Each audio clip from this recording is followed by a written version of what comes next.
Hello, everybody. Thanks so much for joining the latest episode of This is CDR. I'm Chris Neidl. I am your host today and presenter. This is sort of a special episode of This is CDR. For those of you who regularly attend, every Tuesday we get together, we talk to various CDR innovators, entrepreneurs, subject experts about different subjects related to carbon dioxide removal. And today we'll be doing the same, but I will be directly involved because this is a project that we'll be talking about today that I have been one of the folks involved over the last 3 years. So we're really excited, and that's the Nakivale Biochar Project. What I'll do first, though, before we get started on that and introduce some of my co-presenters, is tell you a little bit more about this program and about Open Air, and then we'll get right into it. And as we go, the comments section you'll see off to the right of the panel. So if you have any comments or questions as we go, feel free to go ahead and drop them in there, and we'll just fold them into our conversation. There will be, after the presentation today, quite a bit of time for discussion. And so, again, we will include your questions and comments as we go. So thanks again for joining.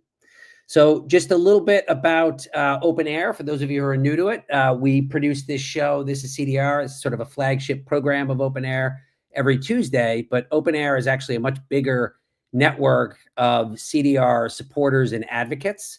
And our community, which is global, on a volunteer basis, gets together and works in a number of different areas that aim to try to accelerate the rate at which carbon dioxide removal is adopted, scales, grows, gains acceptance. Some key areas that we work in, one is advocacy. This we've been doing from the very beginning over the last 6 years.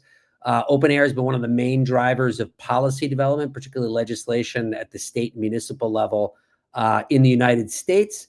And our members have gotten together, researched, developed, and introduced well over a dozen pieces of legislation at this point, and we've passed 6 laws. In 2025, we have a number of different laws that were pieces of legislation that will be introduced, and we'll keep you posted on that, this program. We also have some great R&D projects or maker projects. So we have folks within our community that work on citizen science projects or open source technology projects related to carbon removal as well. And then general education and awareness. This is CDR is a great example, maybe again, this sort of central example of Open Air's educational programming, but we hold a lot of different webinars around different subjects. We sometimes put together live events as well. So that is a core part of what we do here at Open Air. And then the last one, which is very much related to what we're going to be talking about today, is enterprise, or sometimes as we call activist business development. And this is where members get together to help get off of the ground particular carbon dioxide removal business models, or directly add support to CDR companies that are trying to get first of projects done. And so our project today is very much in that bucket, which I'll explain in one second. But for those of you who are interested, Tank, who's my co-host today, you'll see in a little bit, we'll drop some links. But if you want to join our community, we hang out on something called Discord, which is kind of like Slack. And that's where folks can chat with each other, plan, schedule meetings, et cetera, et cetera. So hopefully you will consider joining and popping into the Discord. So today, as I mentioned last week and over the last couple of weeks, this is a webinar I'm incredibly excited to be hosting today and participating in. And that is about the Nakivale Biochar Project. This has been a project that I've been involved in for the last 3 years. I was just looking at my back emails when the idea was first conceived. And it's an amazing project that really developed with a lot of help from the Open Air community and in partnership with some amazing other people that I'll introduce you right now. But Nakivale is a refugee-led biochar enterprise in southern Uganda at a settlement, Africa's oldest refugee settlement, called the Nakivale Refugee Settlement. Today, we're not able to have some of the key folks from that team join us for 2 reasons. One, although you'll see lots of images and video of them, one is the internet is quite sporadic right now where they are, in a very rural area of Uganda. So there's a risk of that cutting out. But the other one is they've been in the field all day actually doing farmer trainings. So it's getting quite late at night and they are probably still in the field. But you'll hear a lot about them. And if you become interested in the project, you'll certainly have an opportunity to meet them directly. So with that, let me first, before we proceed any further, I want to add one of the key folks behind this project who, without his involvement and brain and countless hours, this would not be happening. So I'm really excited to introduce Chris Clark, who, again, key partner in the project. Hey, Chris, how you doing? Hey, Chris. Yeah, good. Really glad to be here. Great. Thanks so much for joining. We'll talk about bioenergy in the short presentation that I'm going to give, and then we're going to hear from you once I'm done with that short presentation to talk through some of the mechanics of the project. But thought you might want to just introduce yourself real quickly and your connection to the project and to biochar. Yeah, definitely. So yeah, Chris, CJ, and we have been facing the big challenge of how do we make carbon removal so trustable that they can justify being seen as a commodity. They become a commodity that people can, like Marius, he can work on making these, knowing that this is the commodity of carbon removals that people have been wanting to buy. And then facing the equally big challenge of how do we make, with all of this extra trust, how do we make this available to a site the size of Marius's? So how does Marius, with 3 kilns and his team, make the highest quality, the highest trustability of carbon removals, even though the scale is this 3 kiln project? And we've really got there together as a team, and looking forward to telling you more about it. Yeah, and Marius, you'll hear about. I didn't name check him before, but he is the real key figure who, on the ground in Nakivale, a resident of the Nakivale settlement himself a Congolese refugee, whose idea to drive biochar locally, and he reached out to Open Air over 3 years ago and became a member, and it all really traces back to that. So you're going to be hearing a lot about Marius over the course of this hour.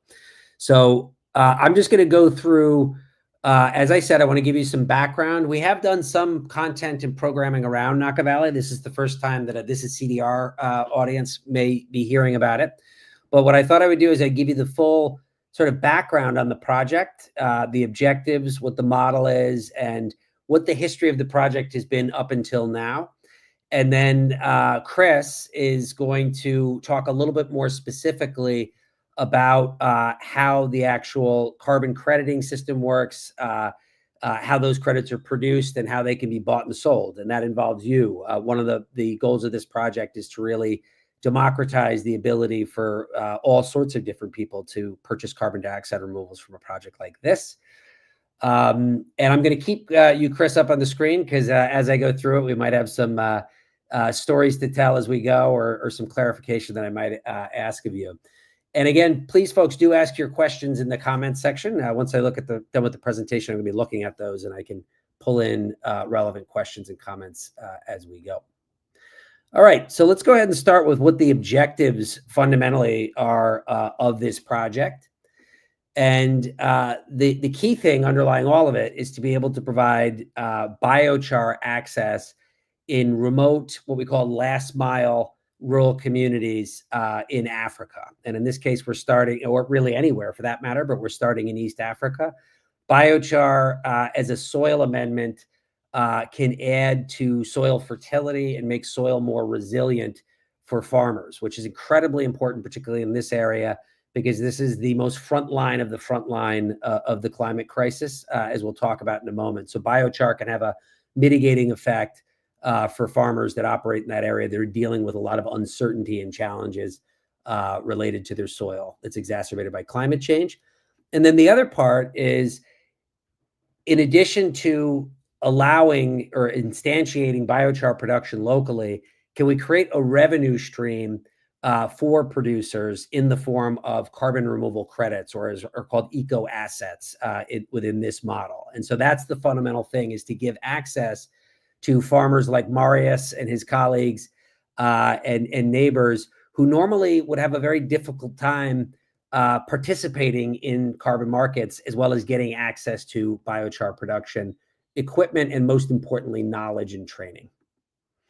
And so one of the themes we want to pick up of why we're doing this is that a lot of the carbon markets right now, of all the carbon removal credits that are bought and sold globally, yeah, I think it's around 90% of them are biochar. And some of those are throughout the world in the global south and Africa. Some are small scale, but the process of actually being able to participate in that and the amount of effort and resources that are required, not just from a technology perspective, but also the ability to go through the auditing process to actually generate carbon credits that can be bought and sold, tends to favor more sophisticated types of projects.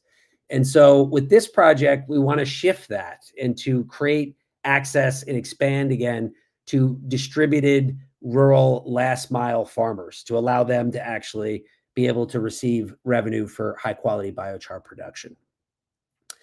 And so with revenue, what we want, the model, this is again an enterprise, is to be able to have something that's self-sustaining.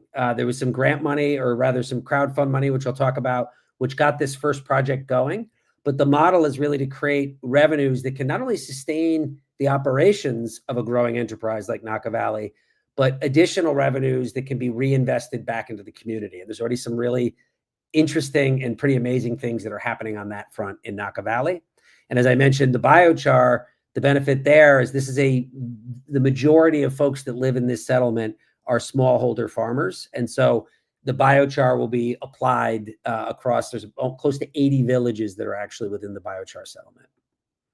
Now, the other part that's really fundamental to the model is to make sure that it's totally locally controlled and that it comes along, as we'll tell you the story of it, weeks and hundreds, if not thousands of hours of training and capacity building so that the local team there actually has equity in this project and is able to not only operate it, but grow it and make business decisions. So that part is extremely important. As Chris will really get into, when you're talking about carbon removals, you're talking about this amorphous, abstract commodity. So we needed to come up with a way that was appropriate for these kinds of suppliers that offered the maximum amount of transparency and trust to would-be buyers of those credits. So that is something that is a huge element of this project. And then replicability, scalability, which in some ways goes, first, is that while these are small projects that are highly localized, the fundamental pieces of it, both the physical infrastructure, the training, and the market aspect, we think can be replicated all over the world in last mile context, and it can be replicated. And we're actually looking at Nakivale to be sort of the cornerstone of that. What we have learned here, how can that be shared with farmers all over the world to do the same thing? And so our pathway to scale will be by replicating and constantly improving upon the model that we've launched in Nakivale. And then lastly, really has to do with you all or with potential buyers or supporters of this project. You're going to meet two amazing ones just shortly, who we're really thrilled to have on the show. But we wanted to make it really easy and open so that would-be buyers, rather than just buying carbon removal credits from some sort of amorphous bank, that you have a connection to the projects themselves and the people, and it's easy for you to actually commit to making purchases as you go forward. And then related to that is relationships. As you'll see from what we share, the folks at Nakivale, the amazing people in Nakivale, are very much real people who are doing this for a real reason, and they have an amazing story to tell. And we like the idea of our buyers and our supporters to maintain that relationship with that community. So it's really about building a community of people that are supportive of biochar that want to be involved. So those are the main objectives in terms of the model. And here I will lean on Chris a little bit, who really, him and the bioenergy team are really the masterminds behind this idea. But just to give you the basics of what the model entails. So as I've already said, it's about building the capacity of rural farmers to produce and apply biochar using a standard designed kiln. In this case, we have 3 operating right now in Nakivale. And the reason why this design was selected, it's relatively easy to operate. And we actually were able to have it fabricated not too far away from Nakivale. So This design doesn't require some very complicated machinery that would have to be ordered from a centralized location. In some ways, it's kind of open source in a way, the design of the kiln itself. Chris, I don't know if there's anything else you want to just quickly say about the kilns. We'll be talking about it plenty, but if there's anything you wanted to add beyond what I just did.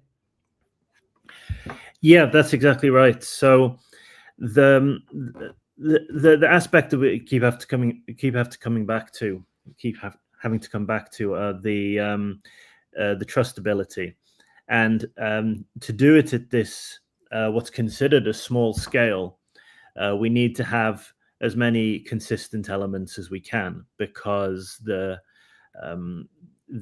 achievement that we're getting for it, what we're being audited against, is very complicated. It's very complex, and so these kilns we've used these a lot. I make biochar myself here in Wales, and Marius works with the same kilns that they fabricated locally. And so these kilns are standard. And so we know a lot about the behaviors of them. And so when they've made these, by doing this, they have acquired a lot of the learning that all the other sites have learned. And I think this is really important with what you're talking about, Chris, and how new sites start, and how Marius's Nakivale site is a cornerstone for that. Everything that's being learned, all of the gathering of measurements and from the work that Marius is doing, provide an even stronger foundation for new sites and for the amount of knowledge that exists around these kilns. And I think that best describes how valuable they are. Yep, absolutely. And they can be fixed locally. We'll talk about it a little bit. We've had some ups and downs with this project. And these are very durable units, and they're meant to be able to live for a long time and operate in pretty remote areas. So I just mentioned they're open source, these kilns. So yeah. So whatever the price of getting these things made locally, that's the only price that gets paid for them. So that means that the price is always relative to where they're being made. Yep, exactly. But they're designed with relatively simple designs, which ensure that they're pretty economical. But there are variations, obviously, depending where people are. They're designed to be made from a single sheet of steel. Yep, exactly. And so from this, there's really kind of two value streams that come out of this production. The one on the bottom, obviously, is the biochar. And the top one is the actual credits that are sold that create revenue. Now, with the latter part there, and Chris can speak to this, is that the ability to be able to demonstrate the monitoring, reporting, and verification of all forms of carbon removal, including biochar, you have to be able to demonstrate that it happened and under what conditions in a transparent and trustworthy way. And one of the key cornerstone elements of the technology that's used with this is data monitoring infrastructure and reporting that allows us to be able to actually record that biochar was made and under what conditions, and to report it for audit. Chris, did you want to speak at all a little bit to what that data box does? Yeah, I can definitely speak to what the data box does. I just want to add a little more context to this, which is Ethereum, which is where the eco assets are being put on. This has now been established as being the most secure place for value transfer that exists, and BlackRock and Fidelity, these huge companies that we know a lot about, all have billions on there now because it's so trustable. So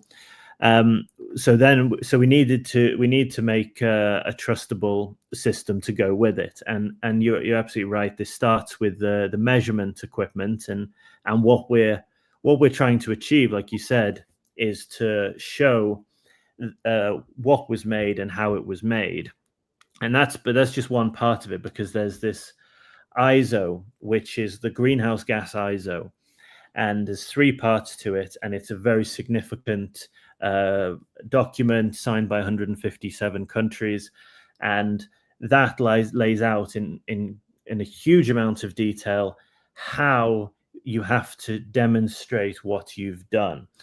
And so we have to achieve that. That's kind of, I just kind of want to put that that's what we have to achieve to get that. And so the starting point is this box. So each kiln has one of these boxes on, and it's taking key metric measurements from every single run. And those key metric measurements, along with the training that's gone in, that goes into the team, allows us to remotely demonstrate exactly what has happened during a burn.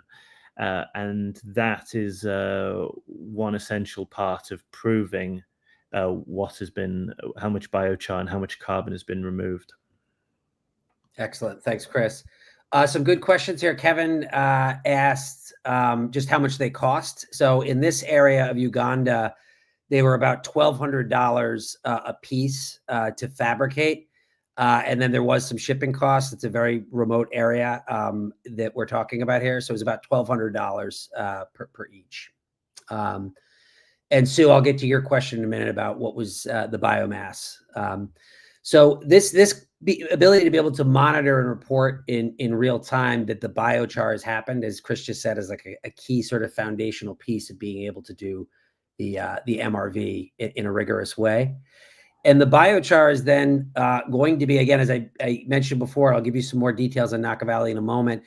There's, about 80% of the population of the Nakivale settlement are smallholder farms. They farm in a subsistence level on very, very small plots of land. And so there's many different, within that broader settlement community, there's a lot of biochar that can go around to make an impact.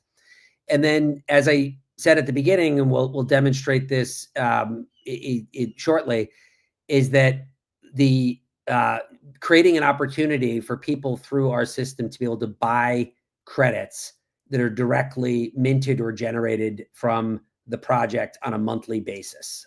So it's those two different streams, the two sides of the coin of this project. And then, as I mentioned, the revenue that comes in, it's 70% of the revenue goes directly to the farmers. That absolutely, based on what they're producing, will cover their operating costs, but it allows them to actually take the revenue that they're generating and make it in other investments that are pro-community, that help the community. And we'll share an example of that, of one that's already underway that's quite exciting. So just a bit about Nakivale itself. I want folks to understand the context in which we're operating and some of the challenges that this community faces, as well as their assets. And as I mentioned before, Nakivale is in Uganda. It's along the southern part, and it is the oldest refugee settlement in Africa. It was first founded in 1960. And Uganda itself actually has the highest per capita share of refugees that are settled within the country. And currently, the population of the whole Nakivale settlement is about 170,000 people. And this population consists of refugees from many neighboring countries. The largest share is from the Democratic Republic of Congo, which is about 50%. But you also have folks from Burundi, Somalia, Rwanda, Ethiopia, Eritrea, and some other places as well. And within Nakivale, there's kind of three main zones, they call it, or population hubs. One which is called Base Camp, or sometimes just Nakivale, Juru, and Rubando, which I've put it as blue dots right there. But within that area, you can see those gray dots, some of them. These are the villages that are within the broader area. There's about 80 of those, and they're typically around 1,000 residents or less. And again, these are mostly farmers. Now, by smallholder farmers, what are we talking about that? In this case, we're talking about very small. There's an allotment of land that refugees get to farm on, which is less than a hectare and less than a quarter of an acre. This is a very, very small plot of land. Other farmers that are non-refugees that live within the settlement typically have on average around 5 acres. So just to give you a sense, it's a very, very small amount of land to grow food on.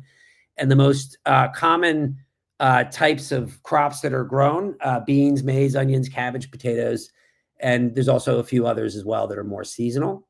This just gives you a look at kind of a typical plot. This is actually one that biochar is already being applied on as sort of a test case that was supplied to us from Marius.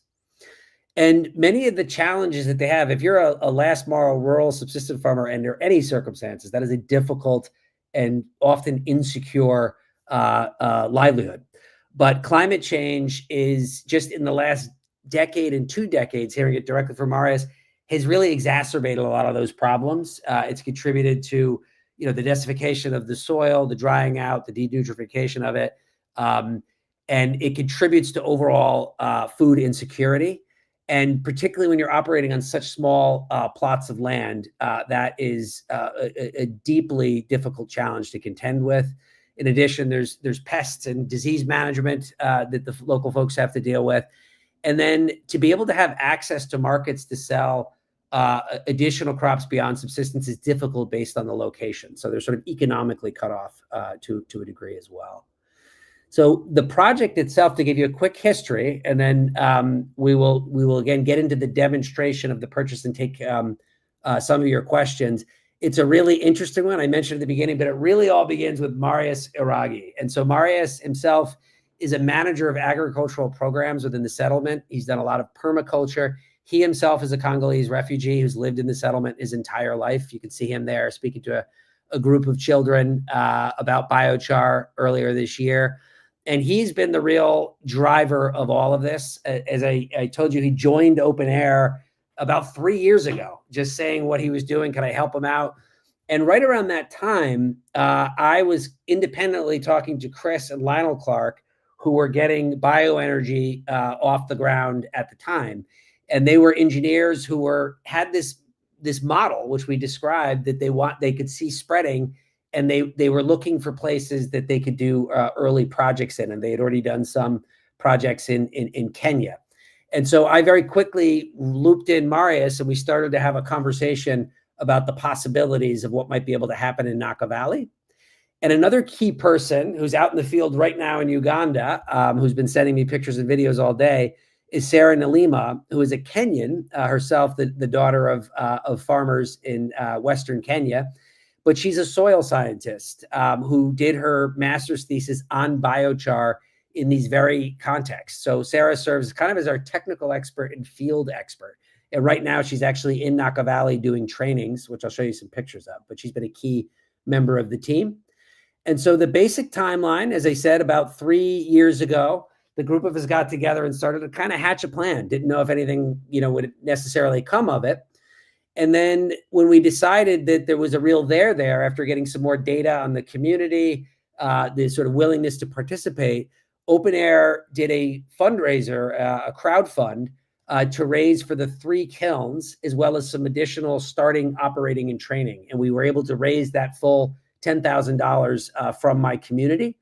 And that summer, they were fabricated a few hours away, and then shipped and transported and set up. And that was the easy part. And then after that, what I can call for well over a year, and it actually still goes on, what we could call the kind of capacity building, training, and logistics. There was so many things we had to figure out about where are we going to source the feedstocks from, who is going to be, what kind of employment situation do we need here, who has to manage it, security. Initially, we put it in a location that got looted, so we had to move it to a church. There was all kinds of ups and downs that happened during that really 2-year period. But through it, we were able to hire and train an amazing group of biochar producers. You can see them there holding up their certification. Maybe I'll pause there real quick. And Chris, if you want to just give a very high level of what was entailed with training the biochar producers, just what did they learn? Yeah, so there's certainly 2 or 3 different certificates you're seeing here. And there are the technical operators. I won't go through everyone's names in this, just because I haven't asked them if they're happy to be named in this. But the technical operators, and they've all learned how to set and calibrate a pre-scientific run, how to ensure that measurements, the key metrics are being drawn correctly before starting the run, to ensure that the run will be monitored successfully to be included, to avoid any waste. And some some of the team have learned how to diagnose repairs as well. So they can diagnose if one of the sensors doesn't seem to be working right, and they can diagnose which part of the sensor and then hand it over for repair.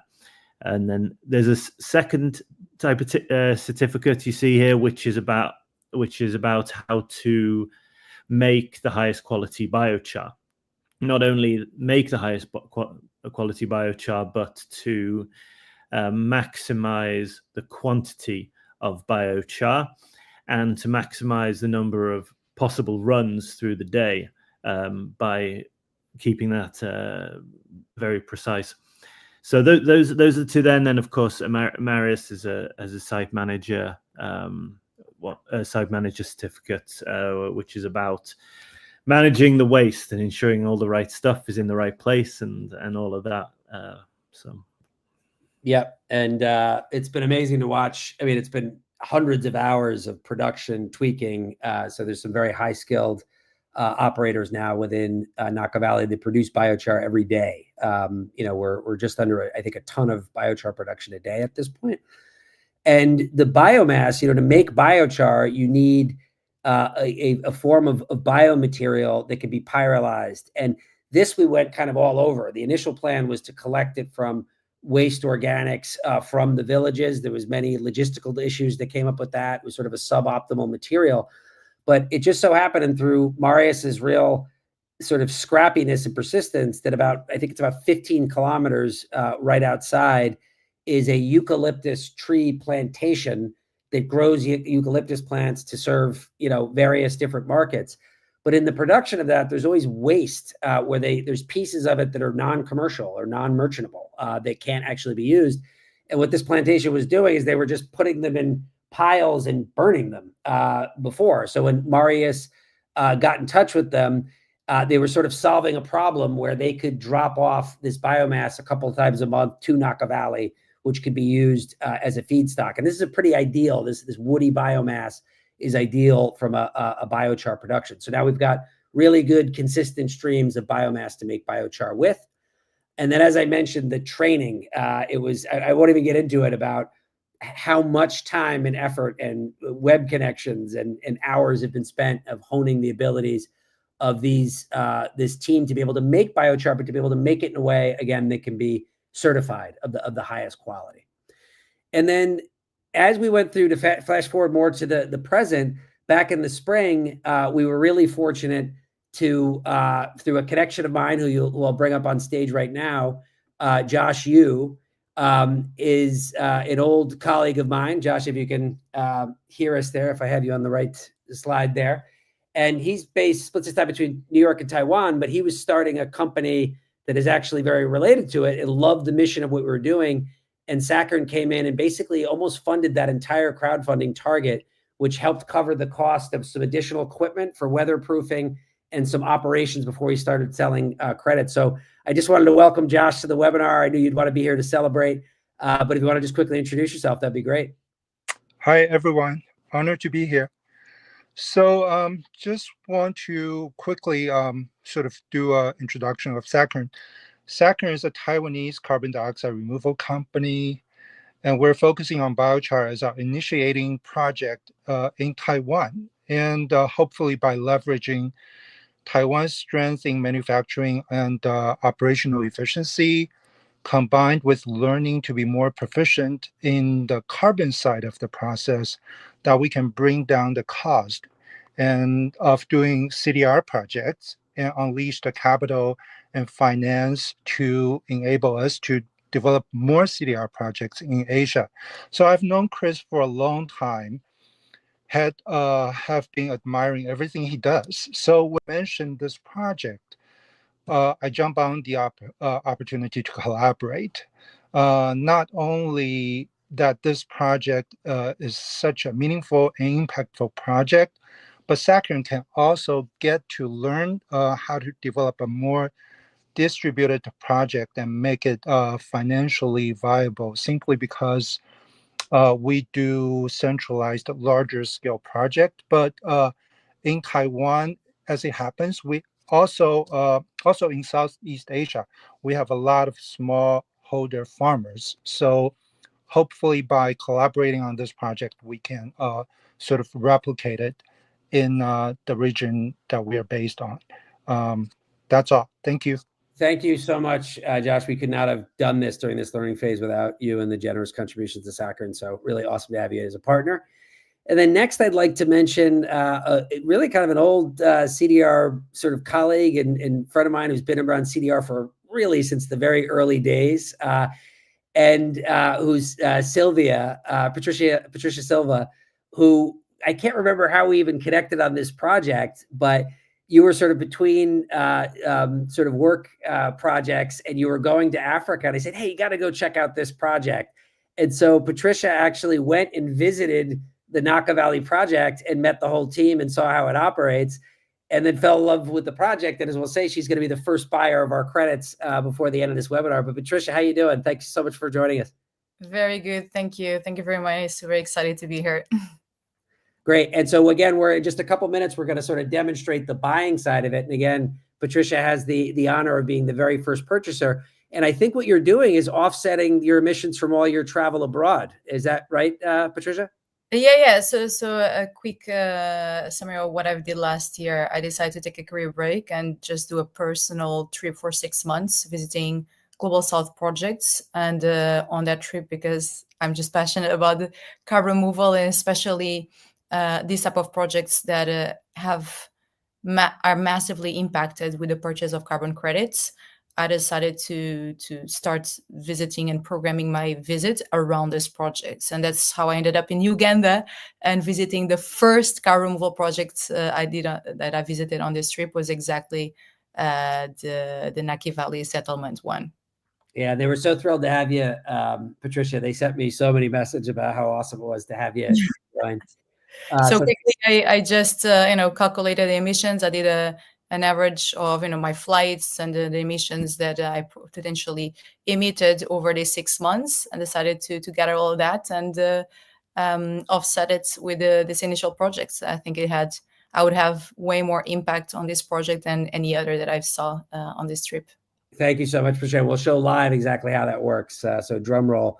But just to wrap up here, and then Chris is going to get into the sort of the nuts and bolts of how the certification and purchasing work. But since then, we also had to do lab testing as part of our audit to make sure that the biochar was very high quality. And I think we got sort of a AAA rating from those lab tests indicating that it was. Our auditor, SGS for the project, which has been involved at multiple different phases, did a video remote interview with the producers so that they could demonstrate in Nakivale that they were producing it correctly. We got through that in November. And then there was most recently, some of these community development projects, they've experimented with using biochar for water filtration, actually, because bacterial and other sorts of harms that are related to drinking water are quite common. And so we're looking at a way of using biochar to actually filter that water to reduce illness. Chris, we'll wrap up on that, but I didn't know if you wanted to speak at all to this filtration and the new well that's also being built. Yeah, Marius told me that lack of water in the dry seasons is a huge thing in Nakivale, and the water that they're drinking from the lake is dreadful. One of the most high-end filtering products that's used across the world is biochar. So to realize that you have an unlimited supply of it to put through a water filter was like realizing they had an unlimited water filter. So this is a 4-barrel setup, and it runs through a whole barrel of biochar, and this design has been proven to be able to completely clean water. So then there was a case of having enough water, because every biochar cycle ends with a quenching of the water, and now they have a potential water filter. So we funded for them to dig a well so that they would be able to just pump water constantly in situ without having to transport it horizontally. So they've hit water. They're going to keep going down a bit more, and that'll be a solar-powered filter, solar-powered pump, and that will be able to pump the quantities they need to run through the filters. And there's probably going to be a way where they can have the filters safely inside their secure area and have the taps going through into the public areas, and they just keep those water filters filling up and pouring through, and people can pass by the secure area and take clean water. And the positioning will be more convenient than it was for the unclean water, so the likelihood of it being used is very high. Well, there's the Nakivale doctor who knows where the various sicknesses have been around the camp will report back if there's reductions in those around these areas, and we'll continue to grow that. Yeah. So again, just a great example of how those revenues can come in not only to make the enterprise sustainable, but to add to these things that are so key to quality of life and development. So we're really, really excited about the directions that will take. And just lastly here, what's next is we'll demonstrate right now. And Chris, I don't know if we want to demonstrate the purchase and then you can explain what happened, or if you want to sort of start with the sort of system overview. But we're selling the first credits for the first batches that we've created. And then this will expand to application on actual farms among the many different villages in this settlement. But what's going along with this, which Sarah, who I introduced to you before, who's a soil scientist, is an impact evaluation over a 24 and 36 month period. So she's actually in Nakivale right now doing soil collection, and quarterly or twice per year, we'll go back to monitor to see what the impact has been of the biochar application on key metrics, including soil health and plant growth. So let's get into this. Yeah, I think a little explanation before the purchase, just to explain what's going on, really, because otherwise it will look visually like a purchase you would expect to make from a marketplace, but there's a lot of reasons why it is the way it is. And so there's some people here I know in this call who build on Ethereum and own on Ethereum, and for this community that knows that Ethereum's is the most secure method of trustability. The main question they ask is, how can carbon removals be sufficiently trustable to justify putting it on Ethereum? Because it has to be completely trustable. So that's the question they're asking, and this is how it's done. So the whole thing boils down to this ISO on the right hand side, the international audit, and this is the agreed standard by which to do it. And then SGS, the auditor, the largest auditor in the world, audits every single run that's done. So if Maris is running 3 kilns at the same time, each one of those is being audited separately. Okay, so what's the auditor looking for? The measurements. And the measurements show how it's being run, how it's being done, how the behaviors are relating to what you would expect in a run. And the lab reports. So this is where you're taking a sample, and this is coming from a known run. So we know how that run went, and we know that the sample was taken from that run, and that goes off to an independent accredited lab. So in Maris's case, it went to there was a question about this. It went to the National Lab of Uganda, a government organization, and they took all 3 of those, and it wasn't an A+++. I just correct that. It was it gets measured by the hydrogen carbon ratio, and the hydrogen carbon ratio showed that it was in the highest category of stability, meaning it'll last for hundreds or even maybe thousands of years. And then also the gas test paper. So how much? So the amount of gas coming off. This is something that we can do from kiln to kiln. And so with all of those things, we know that it was run, where it was run, when it was run. We know the lab output that would relate to that. The whole thing goes to SGS, and they make sure that we have achieved this ISO. They wouldn't give the opinion that carbon removals were made against their reputation unless we'd met the absolute requirements that they know for that. And then they give a report. Now, this report becomes part of what is purchased. So on the marketplace, we'll get to, you'll see the eco asset, and the eco asset shows a picture. And on that picture, you will see a picture of the production of it being made, the biochar being made, and a picture of the usage. So where the biochar has been used. So you see a picture of it and the usage. And because of this happens each month, you can tell from the seasons that are in the picture often where it has been used and that it's in season that has been being done, and that correlates to the audit. So there's actually a lot of value in being able to see those. And then you'll also see in the description there's a link, and that link goes to another unchangeable page, and that has a redacted, meaning a lot of it blocked out, picture of the audit report. So the actual audit report that says, in this case, 23 tons of carbon were removed against this ISO. Real quick, do you want me to show that page itself? Would that be useful? Let's go for it. Let's jump onto the marketplace. Sure. So let me go ahead and take that off, and I will stop sharing that and share my screen.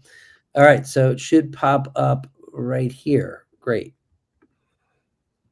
Let me know if everybody, can you guys see that? Here it is. All right, great. So here it is. So so you see batch 2. We've put 12 on here, but Chris, if you click on one of those pictures below, Sure, one of the tokens. let me grab it. So one of these guys here. Yeah, that'll show you one of the tokens. Okay, so there's one of the production pictures, and there's the usage picture, and there's the emblem. And then if you roll down, there's 2 links here. So if you just take one of those links, Chris, either one, and paste it onto a new tab, it'll say you have to approve the security. Oh, I might have. You might want to share that, Chris, because I have some sort of block on it, I think. But if you want to share it, you can share your screen. Okay. Well, I think it's okay. If you go on one of those links, you'll see the redacted audit, and it says how many are removed. And if you just roll down one more time, please. Sure. You see this one here is number 5 of 23. So the audit that was inside of it says the 23 have been cleared, and this one here is number 5 of those 23. And so when this gets purchased, you will own this. This whole thing will exist in your wallet, where you have all of you have the actual audit form that was cleared against the ISO, and you know which number of those 23 this exact one is. So that's that. Does somebody want to purchase some? I think we should do it. Yeah, drum roll. So Patricia is our amazing, I wouldn't say guinea pig. That's not, doesn't do it justice, but is gone through the process of learning how to create a account through which she can make these purchases. We have, let me just say this too, we've dropped in the chat a couple of times, I'll drop it again. If you are interested in learning how to do this, we want to run you through it sort of one-on-one or in small groups. It takes just a little bit of learning, but once you're up and running, you can make these purchases. So please do fill out that simple form and we'll be in touch with it. But yeah, let's go. Chris, do you want to sort of talk us through what's happening with Patricia? Okay. Well, you can lead the way, Patricia, and you can either type in the quantity where it says quantity, or you can drag that bar. to the quantity Yeah, you want to I'm purchase? gonna do it, but I'm doing on my screen, so I don't think you're seeing, right? Oh yeah, Oh, if you want to share your screen, you can do that. Okay. Okay, let me see if I can do that. Just on the bottom, there's a share screen, and it allows you to go right to that. That particular. Present, right? Yep.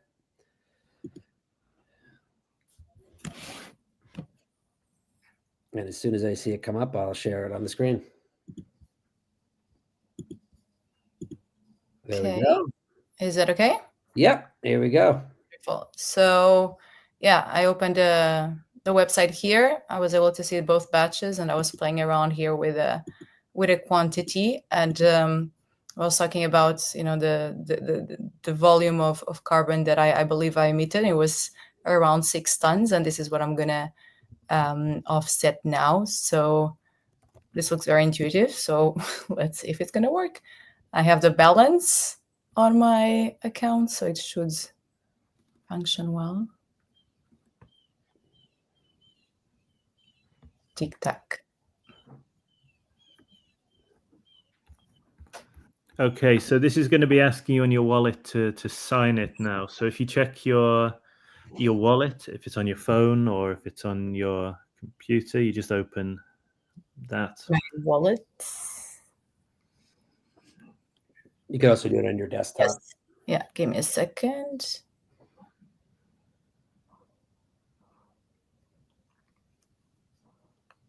It'll say something like signed. Let me Yeah. see. While we wait for that, just a question here that Kevin had asked was who did our lab test? He also has a project in Uganda. I don't know if we have that information handy, or at least the name. It's the National Laboratory of Uganda All right, there you go. in Mbara. Let me see if we have any other questions here. Dylan had asked a question before about where did the money for the kilns go to, and I did answer it in the chat, but I just wanted to say that actually went directly to the fabricator who made, who actually went to Marius, and then he paid for it, and then there was some additional money that went to Marius for setup costs, but it did not go through Seago or Open Air. It went directly to the builder of it. All right. Yeah, so there was a question about how much it costs and for the boxes alongside the kilns, and we try to support sites that have all of everything they need, and we try and keep that cost as low as we can to deliver, as long as there's a possibility of it being used and they've gone through the training and they're going to go through that, then we can often provide the boxes under those conditions. Great. Okay, so all right, maybe Patricia, just refresh it one time and keep the app open on your phone. Okay. Like that's how you're doing. Yes.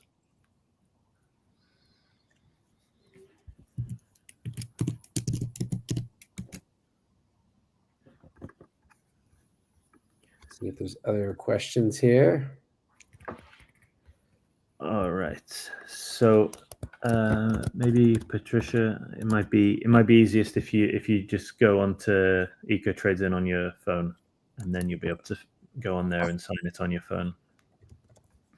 Great. And just to answer Stefan's question, is it possible to visit Nakivale? Obviously, with a little bit of planning and heads up, but they love to have people come visit. They entertain a lot of visitors for various other donor-supported projects.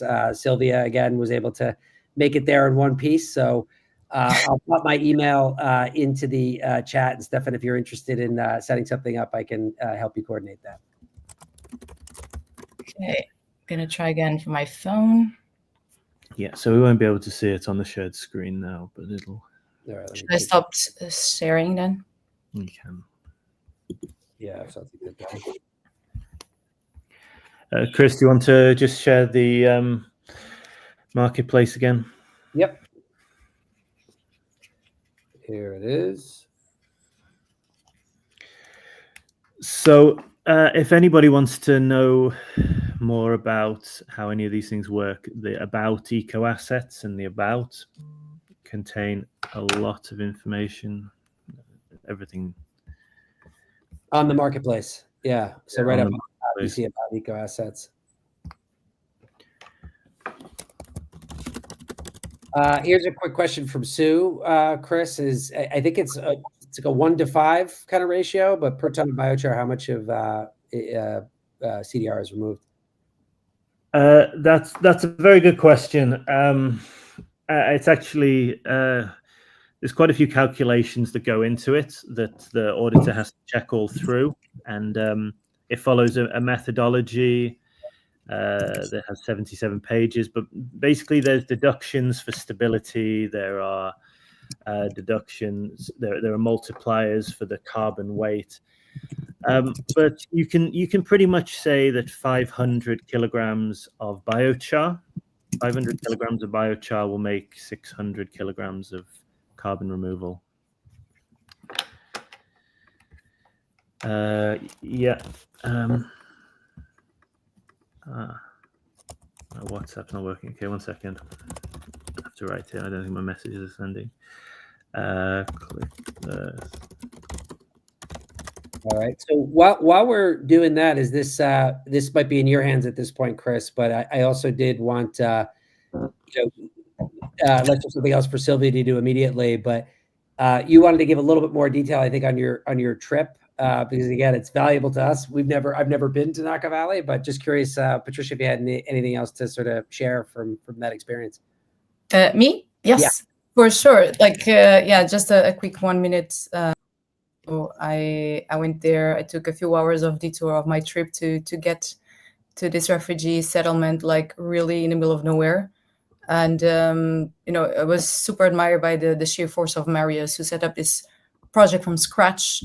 Learned about biochar online and connecting with the right folks like Chris to start the project from nothing.